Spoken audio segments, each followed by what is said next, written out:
নাসিরউদ্দিন পাটোয়ারি আপনারা জানেন দীর্ঘদিন ধরে সারা বাংলাদেশেই সে মব সৃষ্টি করে বেড়াচ্ছে।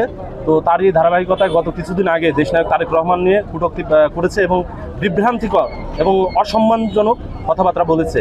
আজ আমরা লক্ষ্য করলাম জুম্মার নামাজের পরপর সে নামাজ পড়ে এসেই অস্ত্র সহ যারা হরকাতুল জিহাদের সাথে সম্পৃক্ত এবং জিএমবির সাথে সম্পৃক্ত, পাশাপাশি আমি নাম ধরে বলতে পারি সিয়াম নাম আমাদের কোর্টের পাশে বাসা, তারা সহ যারা 9mm পিস্তল সহ তারা হচ্ছে আজকে একটা মব সৃষ্টি করতে গিয়ে সাধারণ শিক্ষার্থীদের উপরে, জনগণের উপরে তারা আক্রমণ করেছে।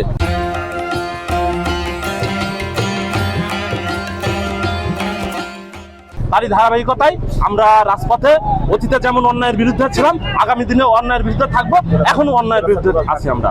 জুম্মার নামাজ পর একটা অপ্রীতিকর ঘটনা ঘটছে।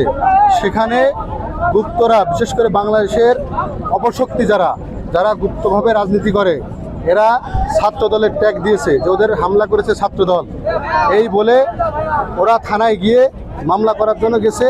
আমি এখান থেকে আপনাদের মাধ্যমে জানাতে চাচ্ছি, যদি কোনো ছাত্র দলের নেতা না, ছাত্র দলের যদি কর্মীরও মামলা দেওয়ার চেষ্টা করা হয়, তাহলে আজকের মতো ভয়াবহ পরিস্থিতির জন্য মোকাবেলা করা হবে। ছাত্রদল সুশৃঙ্খল, ছাত্রদল আপনারা দেখেছেন শিবিরের স্বেচ্ছাসেবকের যার একটা গেঞ্জি পরা, সে তার মাথা থেকে অবৈধ অস্ত্র ব্যবহার করেছে, অবৈধ অস্ত্র বাইরে বের করে সেই অস্ত্র সাধারণ মানুষের উপরে তাক করেছে।